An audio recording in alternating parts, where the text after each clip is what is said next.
I am 29F, married to my wonderful husband Gary and currently pregnant with our first child. It's been a super exciting journey so far. Gary and I have been together for a long time and got married 4 years ago. We have been trying to get pregnant since last year and were overjoyed when we discovered my pregnancy 6 months ago. We have navigated the ups and downs of life side by side.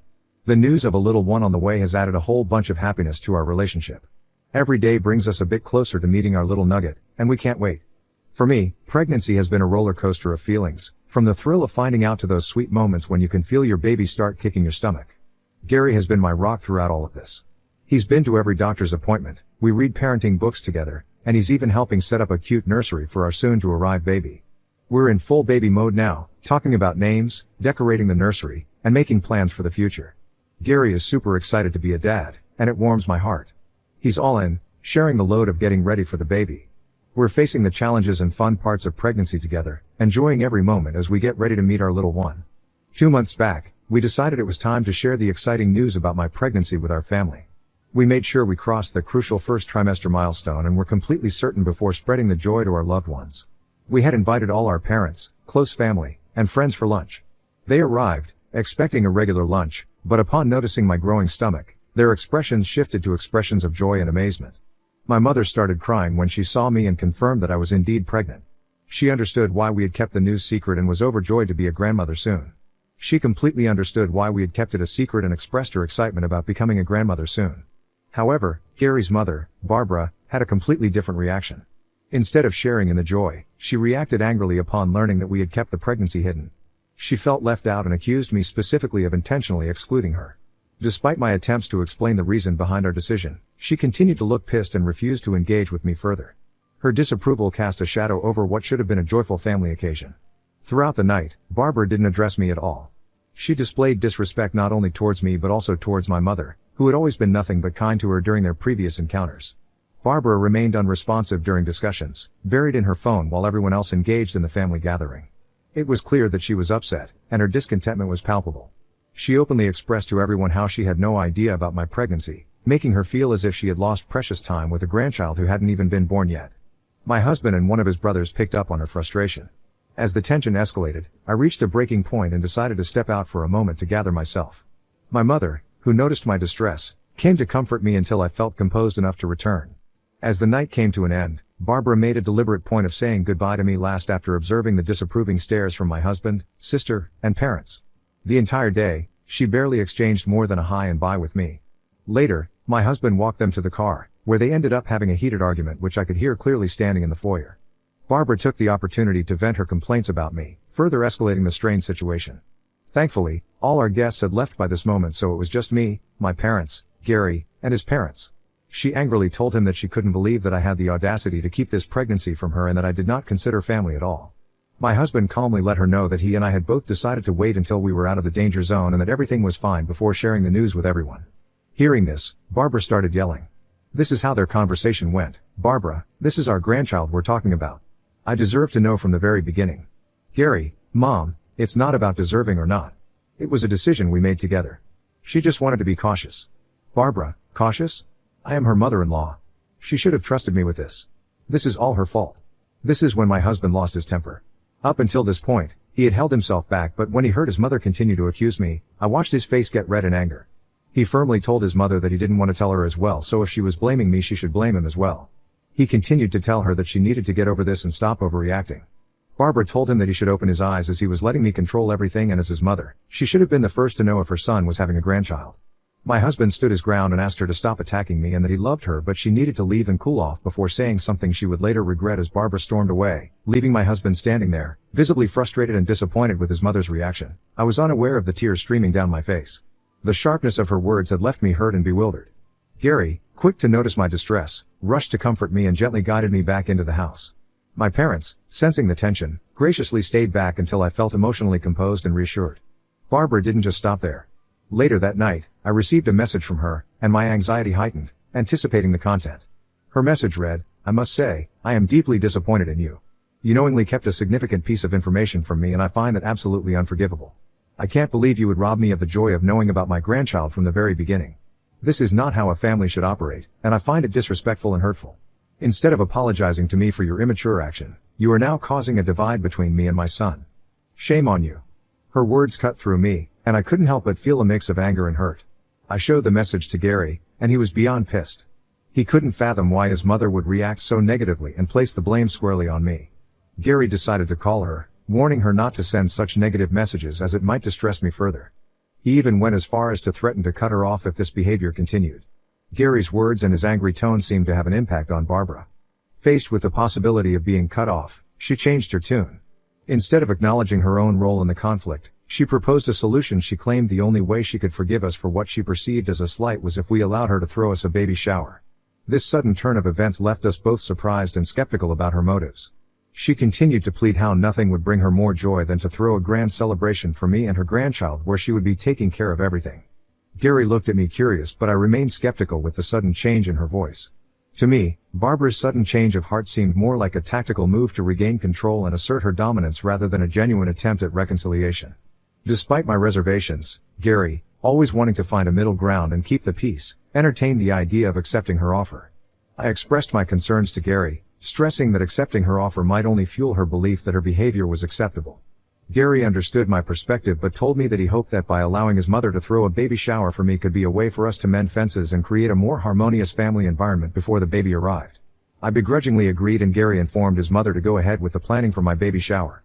She was overjoyed and expressed her gratitude for allowing her to take charge. Despite entrusting her with the responsibility, I had assumed there would be some level of collaboration, where she would seek my input and consider my preferences for my own baby shower. With the event still a month away, I anticipated more detailed planning to unfold in the coming week. However, to my dismay, I discovered that my mother-in-law had gone rogue.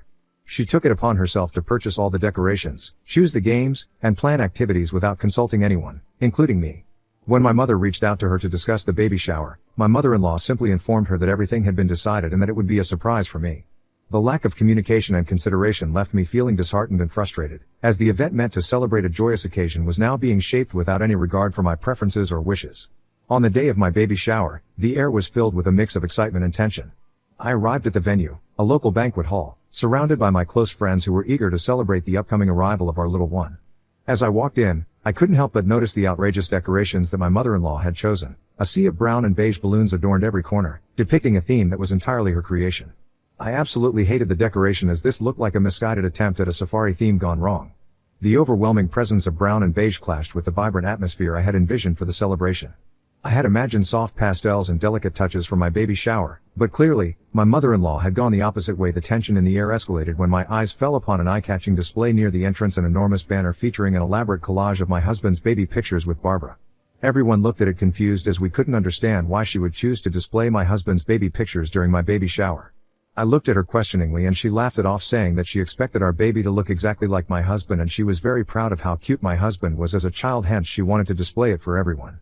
I stared at her, trying to comprehend if she had actually lost her mind. It was clear that she was determined to make the day more about her own experiences as a mother than about the imminent addition to our family. As more guests began to arrive, their expressions ranged from confusion to polite discomfort looking around the room. The sea of brown and beige balloons, coupled with the towering banner showcasing my mother-in-law and my husband, created an ambience that was far from the elegant and joyous atmosphere I had envisioned for my baby shower. I exchanged apologetic glances with some of my friends, who clearly shared my sentiment. When my mother walked in, her eyes widened in shock, observing the absolute horror that my mother-in-law had unleashed upon the venue. Her eyes then locked onto the banner, and I could sense her disbelief at the audacity of showcasing a collage that, instead of celebrating my baby's arrival, seemed more like an exhibition of my husband's childhood. In a bold move, my mother walked over to the banner, her expression shifting from disbelief to determination. Without uttering a word, she firmly grabbed hold of the banner, decisively removing it from its prominent display. The room fell silent, and all eyes turned toward my mother as she carried away the intrusive display that overshadowed the celebration. I couldn't help but feel a surge of gratitude toward my mother for her unwavering support.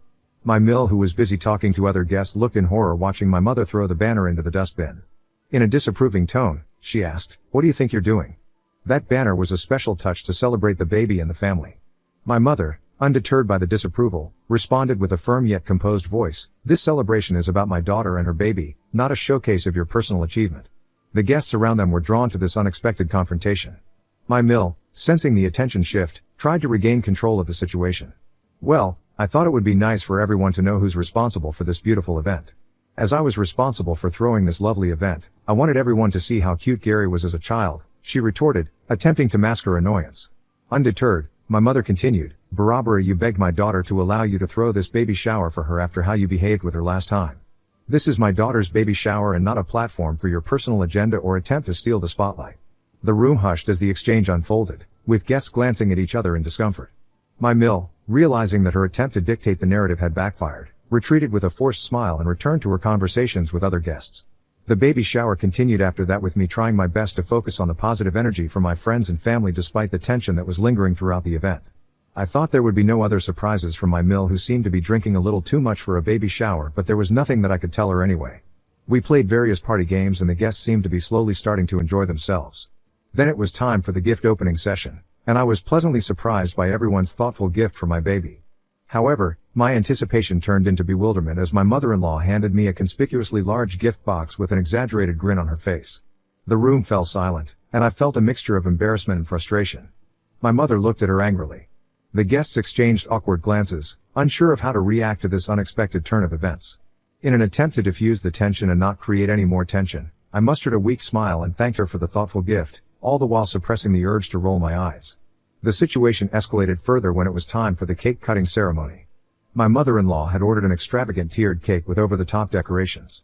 She made a big show of it, clinking her glass to make everyone look at her. I was starting to get pretty annoyed, wondering what she was up to now. We all looked at her curiously and waited for her to speak. Barbara then announced that she had come up with the perfect name for our baby girl. I froze hearing her words. Keep in mind that we hadn't even settled on a name ourselves. She proudly declared that the baby would be named after her great-grandmother, with a name that seemed straight out of a Victorian novel. I was shocked and a little irritated that she assumed she had the naming rights. I stepped in politely, explaining that my husband and I wanted to pick our baby's name together. It was a choice we wanted to make as parents. However, my mother-in-law wasn't having any of it. She insisted that she had the perfect name and, if I was a good daughter-in-law, I should accept it since she had spent so much money on the baby shower. I was shocked at her sense of entitlement. I firmly stated that only my husband and I had the right to name our baby, and regardless of who hosted the baby shower, this decision was ours alone. That's when Mill started yelling at me in front of everyone, claiming I was extremely disrespectful and should be grateful for all she'd done. She went on to criticize my upbringing, insisting that I should be thanking her instead of denying her the right to name the baby. Barbara grew increasingly aggressive, pointing her fingers at my face. My mother stepped in, standing in front of me as a shield. Barbara continued to shout, asserting herself as the actual mommy of my baby since she gave birth to my husband, and it was his sperm that impregnated me. Her words were truly disgusting to hear. Despite my mom's attempt to stop Barbara's nasty comments, she just got angrier. She kept on insulting me and said my mom did a terrible job raising me. It was clear she had too much to drink, and trying to talk sense into her was pointless. The whole situation was getting worse, making everyone uncomfortable. Slowly realizing the escalating situation, I decided I had endured enough humiliation. Trying to salvage some dignity, I decided to walk out with the gifts my friends had generously brought, leaving behind the present that my Mill had got me. However, Barbara, in her intoxicated state, snatched the gifts back from my hand and tossed them to the ground, accusing me of being ungrateful and a witch who was coming between her and her son. The tense atmosphere drew more attention, and I noticed some people starting to film the incident. In an effort to contain the chaos, I asked one of my close friends to politely request people to leave the event. Barbara, undeterred, continued hurling nasty accusations at me, creating a scene that no one could have anticipated when they arrived for what was supposed to be a joyous occasion. Frustration turned to anger, and as a last resort, I decided to call the cops to remove her from my vicinity as I was starting to feel extremely unsafe with her aggressive behavior. Yep, you read that right. I had to involve the police at my own baby shower because of my toxic Mill. When the officers showed up, Barbara went into full drama mode, pointing fingers at me and painting me as the mastermind behind the chaotic event. The cops, thankfully, were understanding and attempted to reason with her. However, being drunk, Mill resisted their efforts and even started yelling at the police, which didn't work in her favor. The situation escalated to the point where she was arrested on the spot. I left the event with my mother and close friends, all of us shaken up by the unsettling incident. Since this incident, my husband and I have been dealing with the fallout. Mill is on a full-blown guilt trip, playing the victim card and garnering sympathy from some family members who were not present at the baby shower as they don't live in the same city. My husband, although he understands why I called the cops, thinks I took it a bit too far. He believes that I could have called him or his father for help. So Reddit, Ida for calling the cops on my Mill for ruining my baby shower and pretending to be the actual mommy of the baby? Update 1. I am overwhelmed with the response I have received since deciding to post about my baby shower. I would like to thank everyone for supporting my decision to call the cops. I had never witnessed such an aggressive reaction from my Mill before, given that I usually only saw her during holidays when I never spent a lot of time with her. The level of aggression she displayed at the baby shower left me genuinely concerned about the possibility of physical harm, especially considering the potential impact on my unborn child. Since the incident, every guest who attended the baby shower has reached out to express their support. Some of them have even shared recordings of the entire debacle, which I intend to show to my husband. My plan is to have a serious conversation with my husband in the coming weekend about the future with his mother. Update 2. I showed the recording to my husband. As mentioned earlier, my husband and I found ourselves sitting down for a serious conversation about the events that had transpired. I explained to him in detail how his mother's behavior had escalated throughout the entire ordeal, from the hidden pregnancy revelation to the outrageous baby shower. I described in detail the yelling, accusations, and bizarre gifts she presented. I then shared the recordings with him, which my husband watched, visibly horrified. Watching the videos seemed to bring a reality check for him, making him confront the uncomfortable truth about his mother's actions. He started to apologize to me sincerely for underestimating the severity of the situation and acknowledged that I was right in calling the cops. I had no idea it got this bad. "I'm so sorry you had to go through all that," he expressed, his face reflecting both regret and frustration. He admitted that he had never imagined his mother could be this toxic, as this seemed so out of character for her.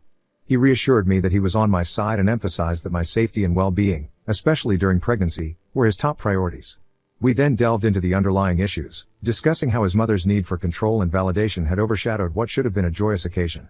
Gary, grappling with the reality of his mother's actions, shared his own concerns about her behavior and acknowledged that her behavior had crossed a line. I told him that after how his mother had behaved with me in front of everyone, I wanted to cut all ties with her. I continued to tell him that he could have a relationship with her if he wanted, but me and our child would not be a part of her life, at least until his mother went for counseling to deal with her aggressive behavior. Hearing this, Gary expressed that what his mother had done was beyond disgusting and he was willing to cut ties with her as well. I assured him that he did not have to do any such thing, but my husband insisted that his mother dared to disrespect me, hence she did not have the right to be in our lives anymore.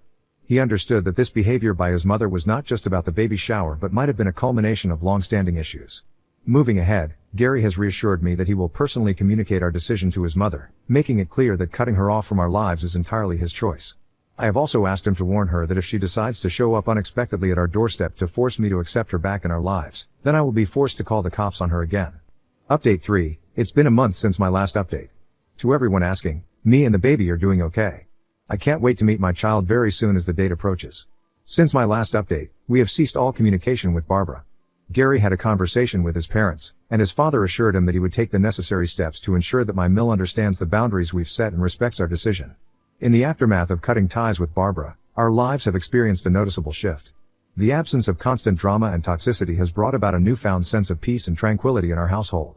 Gary and I are now able to focus on preparing for the arrival of our baby without the looming cloud of Barbara's disruptions. The support we received from friends and family has been invaluable during this challenging time. My parents and my close friends have been pillars of strength, offering their encouragement and understanding. Even some family members, who were initially unaware of the extent of Barbara's behavior, have come forward to express their support after witnessing the shocking events at the baby shower through the videos that have now gone viral. Our journey is far from over, but this experience has strengthened our bond and highlighted the importance of facing challenges together as a united front. The decision to sever ties with Barbara was not made lightly, but it has proven to be a necessary step for our well-being. While there may be lingering challenges, we are optimistic about the positive changes this choice has brought into our lives. As we eagerly await the arrival of our little one, we are determined to build a loving and supportive family environment that prioritizes the well-being of both parents and child.